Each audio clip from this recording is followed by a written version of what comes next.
Bismillahirrahmanirrahim. Assalamualaikum warahmatullahi wabarakatuh. Subhanallah walhamdulillah wala ilaha illallah wallahu akbar. La haula wala quwwata illa billahil aliyil azim. Ya Allah Rabbi shrahli sadri wa yassirli amri wahlul 'uqdatam min lisani yafqahu qawli. Duha yang maha mendengar, lapangkan dada kami ya Allah, mudahkan segala urusan, hilangkan keluh lidah ini ya Allah, jadikan ucapan kami dipahami. Amin ya Allah ya Rabbal Alamin. Itulah doa yang senantiasa dipanjatkan oleh Nabi Musa. Jadi kalau kita lihat Rabbi shrahli sadri wa yassirli amri wahlul 'uqdatam min lisani yafqahu qawli. Kita lihat kalau hati sudah lapang, insya Allah urusan jadi gampang. Kalau orang terbina terlatih menghadapi urusan, kata-katanya akan bertenaga, dipahami.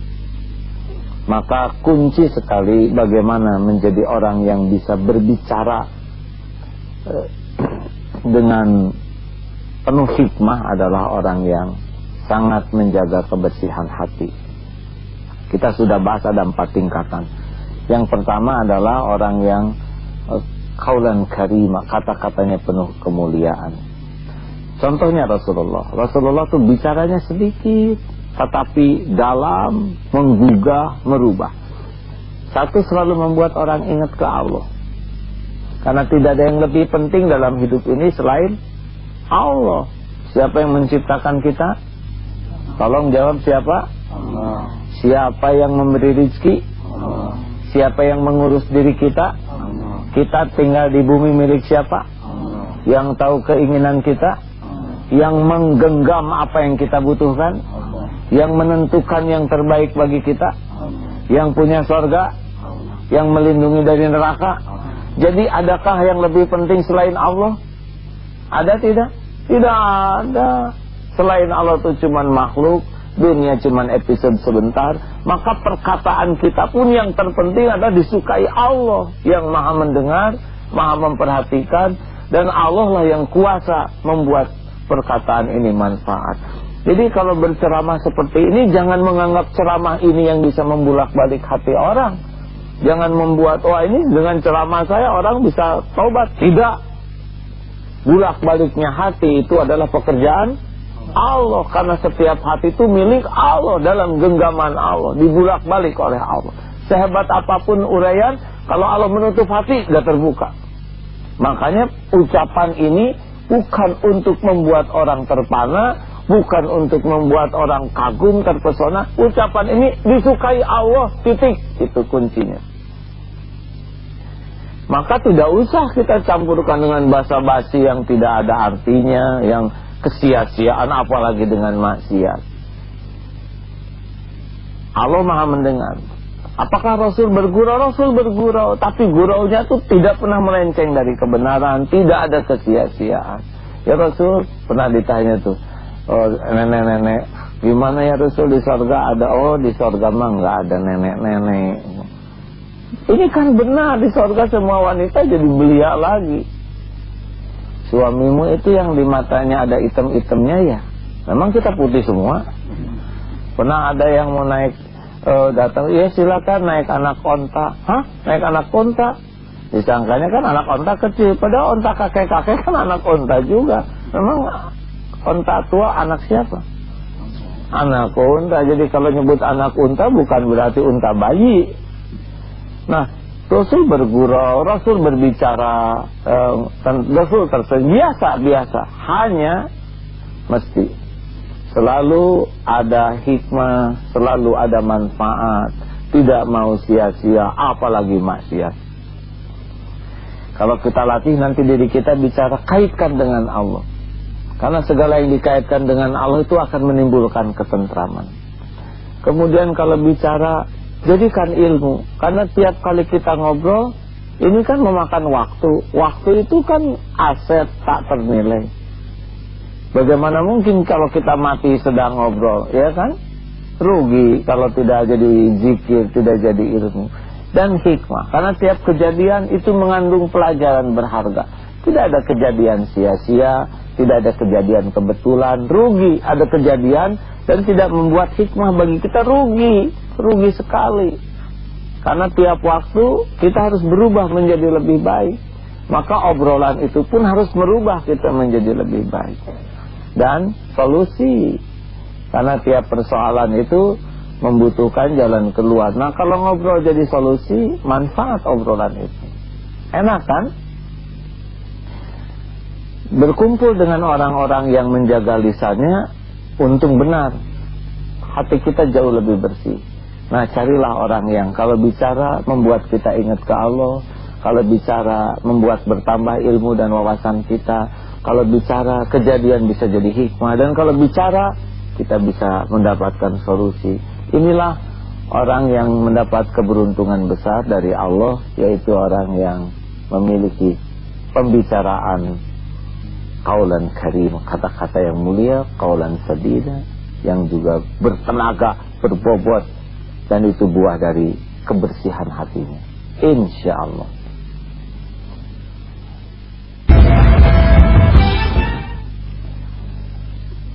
Jadi penting sekali bagi kita bahwa berbicara, nyebut nama Allah, menjadikan ilmu itu pun bukan centil ya, karena ada yang nyebut nama Allah tapi nggak ingat ke Allah. Kita harus bertakwa kepada Tuhan yang Maha Esa. Allah Maha Kaya, tapi hatinya enggak. Dan di hatinya ada, wah ini orang makrifat nih. Jadi dia malah menjual nama Allah untuk kepentingan dirinya. Ini lebih jelek lagi. Subhanallah, saya kagum kepada saudara. Subhanallah, alhamdulillah, semuanya karunia, Allahu Akbar. Tapi hampa, bukan begitu. Allah tahu persis ini. Dia sibuk nyebut nama Allah bukan untuk membesarkan Allah, tapi dia nyebut nama Allah untuk membesarkan dirinya. Dianggap ahli zikir. Juga ketika menyampaikan ilmu begini ya, dalam pengetahuan yang saya pahami dari kitab-kitab terdahulu dan dalam kitab kuning, dia cerita banyak tentang ilmu, tapi tidak niat orang berilmu. Niatnya pamer, nih saya banyak baca buku, nih saya tahu banyak ilmu mendalam. Itu kan di dalam tafsir yang ditulis oleh Imam Ibnu Katsir. Tapi ketika menyebut itu, yang dipikirnya, oh saya ini sudah menjadi pembaca tafsir yang banyak. Jadi memang niat menyebarkan ilmu itu bukan agar orang dapat ilmu, tapi agar orang memuji dia berilmu. Ini juga bohong. Dan Allah tahu. Allah tahu persis. Allah tahu bahwa kita nyampaikan ilmu bukan agar ilmu ini menyebar, bukan agar ilmu ini merubah orang, tapi menyampaikan ilmu supaya orang memuji berilmu. Ini juga bau-bau munafik. Tidak bisa dibohongi. Nanti beda rasanya. Termasuk menceritakan hikmah. Coba direnungkan baik-baik. Ini seperti yang bijaksana. Itu saudara kakinya terantuk batu, mesti kaki saudara itu berlumur dosa. Kalau dilihat dari wajahnya, memang saudara ini wajah pendosa. Ongkoh hikmah tapi menghina. Orang yang benar-benar bicara dari hati itu terasa. Kalau tulus terasa. Kita juga pernah kan ketemu dengan orang-orang yang kenapa ini bicara tuh enak, sejuk, nggak ada nyepet. Tapi kenapa ini bicaranya bicara agama, bicaranya dalil, tapi kok nggak enak keterimanya. Duduknya aja udah nggak enak auranya. Nah itu biasanya karena sedang ngangkat diri. Kan kalau kita merasa diri kita lebih dari orang lain, itu kebaca oleh orang tuh. Nah itulah sebabnya kita harus banyak mengaitkan segala urusan dengan Allah. Jadi ilmu, jadi hikmah. Tapi jangan sampai semua itu hanya kamuflase, hanya untuk ria, untuk enggak. Misalkan ada orang yang ditimpa musibah, bang saya kena dililit hutang. Kita subhanallah, innalillah, bukan begitu. Kita harus benar-benar pas, proporsional, dengar baik-baik. Dan insya Allah, Allah Maha tahu persis bahwa dia punya hutang dan hanya satu-satunya yang bisa membayar juga hanya Allah. Coba kita sama-sama periksa, kenapa Allah menampilkan ujian ini kepada kita? Ma asobaka min hasanatin faminallah, wa ma asobaka min sayyiatin famin nafsik. Itu menurut surat An-Nisa. Jadi kalau karunia datang dari Allah, kalau keburukan datang dari diri kita, alangkah baiknya kita periksa. Beda ya, walaupun nyebutnya dalil sama tapi bisa beda. Silakan.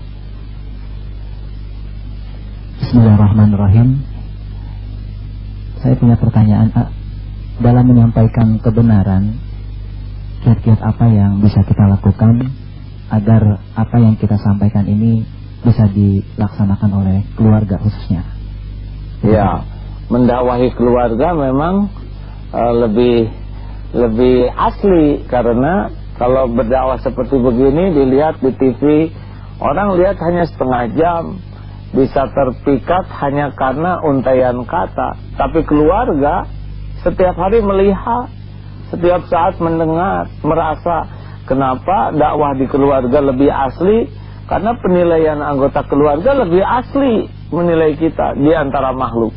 Makanya kalau dipuji, dihargai orang lain, gak usah bangga sama sekali. Karena orang yang menghargai itu gak tahu. Saudara mendapat penghargaan sebagai ustadz terbaik, dan siapa yang tahu? Pas sampai ke rumah anak gak mau denger, ya gak? Pasangan hidup juga tutup telinga. Ketika kita datang anak-anak lari, horor melihat bapaknya. Karena dakwah itu bukan berbicara yang bagus. Dakwah itu adalah kegigihan memperbaiki diri dan berbuat yang terbaik dengan tulus. Itu dakwah. Nanti kata-kata ikut, sikap ikut. Jadi kegigihan kita terus memperbaiki diri, walaupun tidak banyak bicara, itu udah jadi pembicaraan. Kan kata-kata itu tidak harus dengan lisan, gerak-gerik saja kata-kata. Coba nih, ini kan nggak pakai kata-kata tapi sudah melukai. Itu sudah kata-kata. Cara duduk kata-kata. Nyimpen tangan, coba kalau gini, coba kalian tobat. Ini sudah kata-kata walaupun diam, ya. Semua gerak. Nah, mungkin berbicara dengan keluarga tidak cukup mengandalkan nasihat berupa kata-kata. Kalau boleh memberikan saran, evaluasi diri yang banyak. Apakah saya sudah jadi ayah yang benar? Apakah saya jadi contoh yang baik? Apakah yang saya lakukan ini ikhlas atau hanya sekedar ingin disebut super dad, ingin disebut bapak yang baik, bapak yang hebat? Kan kalau kita berbuat baik hanya untuk dianggap bapak baik, kita belum berbuat baik untuk anak-anak, kita berbuat baik untuk diri kita sendiri.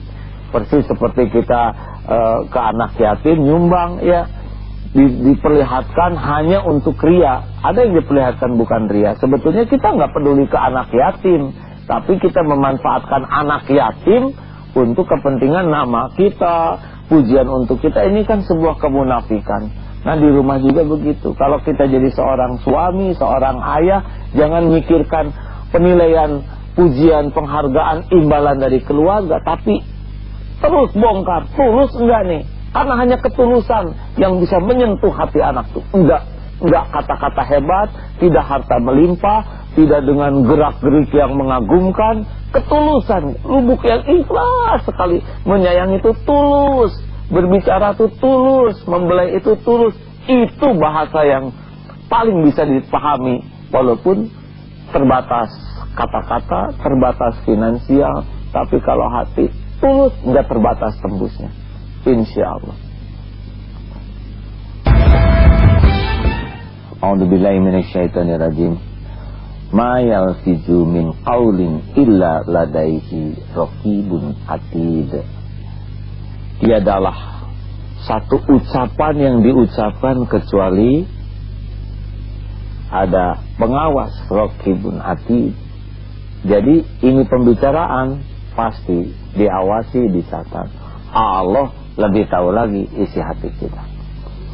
Makanya berbicaralah nanti dengan kesadaran Allah Maha Tahu, Allah Maha Mendengar. Tanya, perlu tidak saya bicara? Perlukah saya berkomentar? Kalau berkomentar manfaat tidak? Berlebihan tidak? Sombong tidak nih? Ria enggak? Melukai tidak? Tanya, nggak apa-apa kita sedikit bicara. Wah, kamu sedikit bicaranya garing, nggak apa-apa. Lebih baik disebut garing oleh manusia daripada jadi dosa. Karena setiap dosa itu menutupi hati. Kalau hati sudah tebal, tutupnya, nurani kita nggak bisa memandu lagi hidup kita. Jadi kita manusia yang nyaris seperti tanpa pemandu, ngaco saja. Ngomong sesukanya, celetak-celetuk seenaknya, perbuatan, dan menjadi sangat tidak bermutu. Manusia yang hati nuraninya tidak hidup sebetulnya, maaf, sejenis hewan saja. Karena yang membuat kita menjadi makhluk mulia itu karena hati nurani kita. Mudah-mudahan mulai sekarang kita tidak tergiur untuk menjadi orang yang banyak bicara, tapi kita tergiur menjadi orang yang bicara kita jadi amal soleh. Tidak usah kita rekayasa kata-kata, nggak apa-apa kita dianggap tidak bagus kata-katanya. Yang paling penting benar, manfaat. Orang yang sengaja meluangkan waktu juga mendapat manfaat. Dan kalau kita ditakdirkan mati sedang ngobrol, insya Allah dalam keadaan manfaat, keadaan zikir. Kaitkan kepada Allah segala urusan tanpa niat sok soleh, ya, tanpa niat sok spesial, sok hebat. Nggak perlu. Kita nggak perlu dianggap orang lain hebat, tidak perlu dianggap orang lain spesial, tidak. Yang penting kita mah hidupnya benar, lurus, manfaat, Allah suka kepada kita, cukup. Pujian manusia tidak ada artinya. Pujian Allah lah yang berarti bagi kita. Allahumma sholli ala sayyidina Muhammad wa ala alihi wa ashabihi ajma'in. Duha yang maha tahu setiap ucapan dan isi hati. Ampuni segala kemunafikan kami selamat. Engkau telah dengar betapa banyak yang terucap dari lisan ini. Ampuni jikalau lisan ini menghina dan merendahkan-Mu ya Allah. Ampuni jikalau lisan kami berbeda dengan hati kami, berbeda dengan perbuatan kami. Ampuni jikalau lisan ini melukai, menyesatkan, dan menzalimi hamba-hamba-Mu. Ampuni jikalau dari lisan ini tersebar fitnah, ghibah. Ya Allah, izinkan umur yang tersisa ini hanya berbicara yang Engkau sukai. Izinkan lisan ini menjadi cahaya hidayah dari-Mu untuk hamba-hamba-Mu, menjadi cahaya ilmu dari-Mu untuk hamba-hamba-Mu. Tuntun agar lisan ini ya Allah terpelihara. Lisan ini membuat ingat padamu, membuat orang bersemangat untuk mengabdi padamu. Cegah ya Allah dari perkataan apapun yang menyesatkan, yang menzalimi. Rabbana atina fid dunya hasanah wa fil akhirati hasanah wa qina adzabannar. Amin ya Allah ya Rabbal